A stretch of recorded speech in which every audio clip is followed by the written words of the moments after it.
Exactly, and what I was thinking, exactly what you're saying. I have to do something for me. What do I like to do?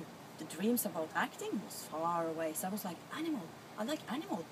So I just in the computer found a place in a mountain 3 hours away from Oslo, and I moved there. I just took my car and I drove up there, and I said, "Hello, I would like to work with animals." And they said, "Yeah, we have like a one spot available that's like a practicant work for 18 years old girls who like horses and have a lot of experience."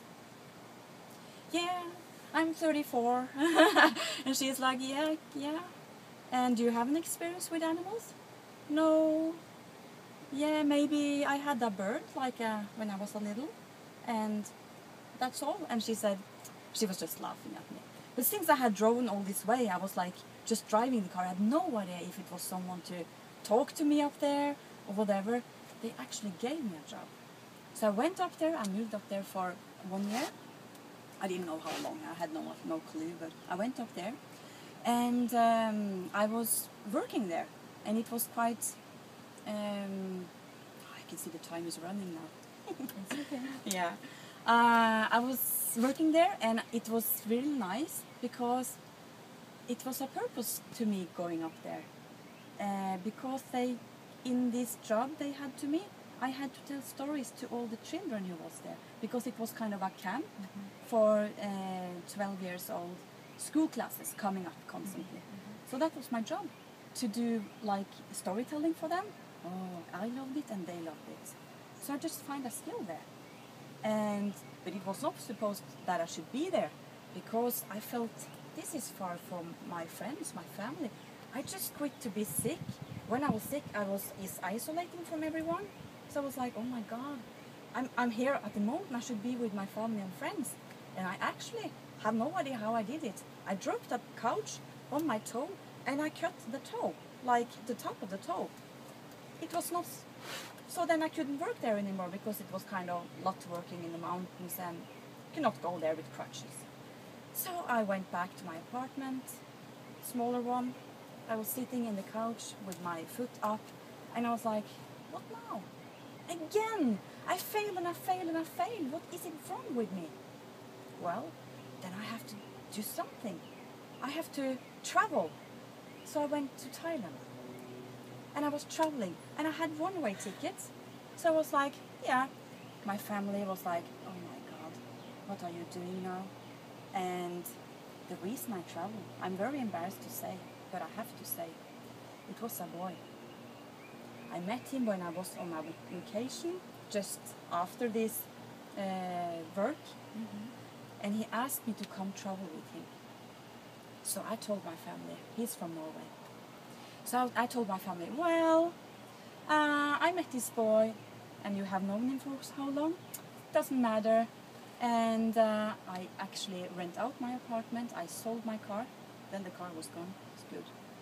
And I did everything just to be with him. And I knew deep inside, sad to say, I just want to be saved, because I was so sick of taking responsible for everything in my life. So I thought it was so good to just relax a little bit, because he just took care of me, and he actually was speaking like he was saying, now we are going to do this, now we are going to do this. I was like, oh God, how nice. So you wanted someone to take leadership Yes. and pressure from you, taking care of everything that was happening in I your was so life. tired. And it was also one step closer to what I thought was a good life. A man and children, and Some I just- society forms that considered normal. So Exactly. everybody is trying to conform to this. Yeah. So I had no idea what I was doing. And so I had a one-way ticket, and I said, I don't know when I'm going back. I'm coming back when I'm ready. So, well, I went to meet him, and after 2 weeks, he said, I want to travel alone. And that was very bad at the moment, because after all this sickness, my kind of, how can you say it? I don't like to say nerves, but I didn't have the courage that I was used to. Since I was sitting alone, I didn't know where I was, because I was I was packing to just join another person. So I didn't have a camera, I didn't have a book where you were supposed to be. I didn't prepare for this trip, you know. So sitting alone in a cheap, dark place in somewhere in Laos, and I had no clue. And I was thinking, oh my God, I did it again. It's nothing wrong with him. It's something wrong with me. I just wanted comfort, and I actually again followed another person's dream. It was his dream. He was supposed to travel and, you know, and then I was thinking, oh my God, and now I'm sitting here alone. Now I'm 35 years old. And all people I was supposed to spend time with, they are home. And I cannot call them because I'm too embarrassed. I would rather die. So, I had to make my own way. So I didn't say anything to anyone. And I just expected some short sentence on Facebook, oh, I'm so fine. And I keep going. And I promised myself to just listen to my inner voice all the time. So I didn't plan anything. And I had this amazing time.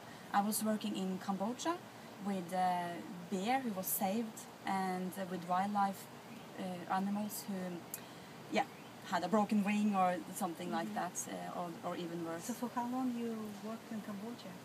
I worked there for, I was in Cambodia like a month, so it's not very long time. So I worked in this bear place, and I also worked for a lady who I could stay for free if I worked for her, like guest house. 1 month in Cambodia, and I went back to Thailand. And it took me 6 months before I could go back to Norway. And what's very funny was this was not fun at all in the first months. I just had to go up in the morning Get and just yourself through this time. And it ended up that in the 5th month when I was traveling, I found this man who just had this teacher training for yoga and qigong and meditation. So together with a lovely woman from New Zealand and one from Turkey, and he's from Austria, and me. 4 of us, we had this amazing 4 weeks or 3 weeks together. We was detoxing, we was eating raw food, we was juicing and doing yoga, meditation and qigong. I had the best time of my life, and in the meditation and in the whole situation, the voice was clear. I have to go back to Norway starting acting school. How simple is that? I should do this when I was 18. Oh my God. Well, sometimes for many people it takes many iterations and many different experiences that bring you where you want to be and where you're supposed to be. Exactly. So now I finally, but then I just had to do this. And that was not easy. I mean, this was May and the school started in August. You have kind of searching process and everything. I was like, I just have to do this. I do the same as I did with the mountain work. I'm going to do this. So I went to Norway. Everything went well. I had found this small apartment I could live in. This is in Oslo. And I started in school. So I was 36 and the other people was 18 to 25. And I was constantly nervous every day for the first 6 months.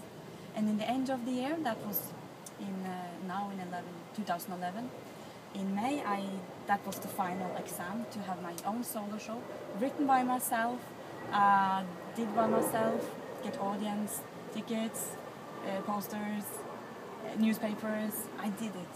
And it was successful. Yes, it was very successful. People was laughing, and it was amazing.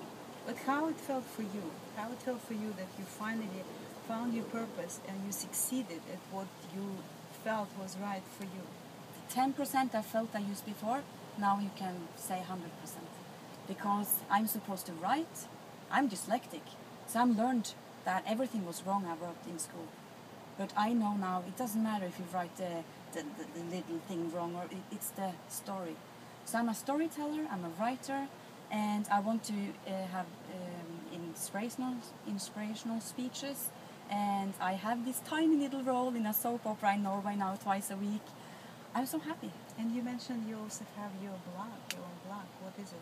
Blog? Yeah, blog. Yeah, website? I blog. So people can follow me and my monthly challenge. I think it's so important to, if you don't know what to do, just do something. If it's a step backward, doesn't mind. Because you're even closer than you were in the middle, just standing still and be numb. Because there are So- no failures in life, No failures. only learnings. I mean, it's failures. I did them all. I have been doing all the wrong things. Yeah, but at the end, there were at the end. learnings that got you where you are now. Yeah. And that's really great. So if you want to see my blog, it's bubblebird.net, and I have my monthly challenge there. So it's kind of funny with pictures, and yeah, Great. yeah. Thank you so much for sharing your story with us. Let me give you a big Aw. hug. Thank you so much. And thank you, everybody, for watching us. And until we meet again, thank you.